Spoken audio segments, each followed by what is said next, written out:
Dans les années 2000, un mot a fait les gros titres des journaux économiques et de la presse spécialisée, celui de nouvelle économie. De quoi s'agissait-il? Du fait que l'intrusion du numérique, du big data, allait révolutionner toutes les règles de l'économie. Et pendant quelques années, il a suffi de se réclamer de la nouvelle économie, du numérique, d'Internet, pour lever des millions, des dizaines de millions, quelquefois des centaines de millions de dollars pour des entreprises qui n'avaient ni clientèle, ni marché, ni produit. Bref, la magie de la nouvelle économie a joué à plein, jusqu'à ce qu'elle vienne se fracasser d'abord sur le crack des valeurs technologiques et des valeurs de l'Internet, et ensuite, et ce fut le coup d'arrêt décisif, elles viennent se fracasser sur la crise déclenchée par la faillite de Lehman Brothers en 2007-2008. On n'a plus beaucoup entendu parler de nouvelle économie. Et voilà pourtant que le mot s'impose. Nous sommes réellement passés dans une nouvelle économie. Pas seulement à cause de l'ascension du numérique, du big data et dorénavant de l'intelligence artificielle. Parce que trois choses sont en train de révolutionner nos économies. Le premier élément, c'est que des monopoles capitalistes privés sont en train de succéder aux monopoles capitalistes d'État. Le système soviétique, la Corée du Nord, la Chine ont largement reposé sur des entreprises en situation de monopole, propriété de l'État. Dorénavant, nous assistons avec Amazon, avec Google, avec Twitter, avec combien d'autres, à l'avènement d'entreprises en situation de monopole, mais privées. Cela change toutes les règles de l'économie et il faut écouter Elon Musk ou Peter Thiel sur ce sujet.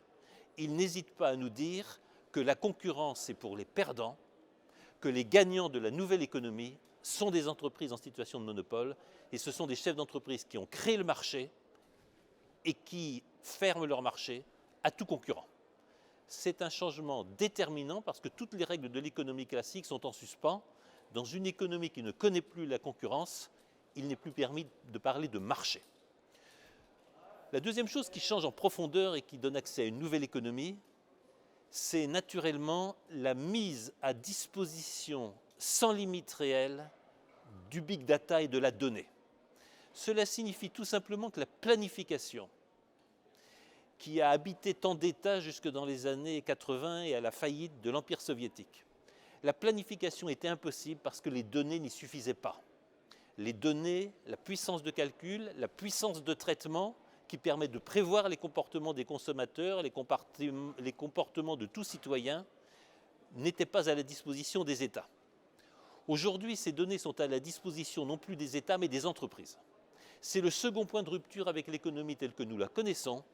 Oublions la liberté du consommateur. Désormais, le client, le consommateur, suit les désirs que la publicité, suit les désirs que le big data fabrique pour lui.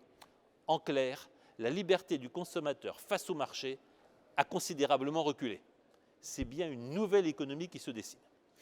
Puis troisième point de rupture, et celui-là est tout à fait déterminant, c'est le fait que le monopole de la force n'appartient plus aux États. Le monopole de la force, il appartient à Twitter, il appartient à Amazon, il appartient à Google, il appartient à tous ces chefs de réseau qui sont capables de faire disparaître une information qui ne leur convient pas, de prononcer la mort sociale d'internautes qui ont des opinions qui ne leur sont pas conformes, bref, qui décident du bien, du vrai et du bon. Il faut méditer cette anecdote. Un président en exercice, le président du pays le plus puissant du monde, Donald Trump, s'est vu interdire sur Twitter, s'est vu interdire pratiquement d'accès à Internet sans qu'aucune sanction soit faite contre les acteurs de cette censure privée. Il faut comparer cette situation avec celle de la Chine, où quand un Jack Ma, quand d'autres géants de l'Internet ont cru capables de défier le pouvoir du Parti communiste chinois, ils sont allés réfléchir dans une cellule obscure pendant quelques semaines à la manière dont une entreprise privée doit se conformer à la volonté des dirigeants politiques. Soyons clairs, avec l'extension de la censure privée telle que la pratique Twitter, Facebook, etc., le monopole de la force est en train de passer de l'État à des acteurs privés.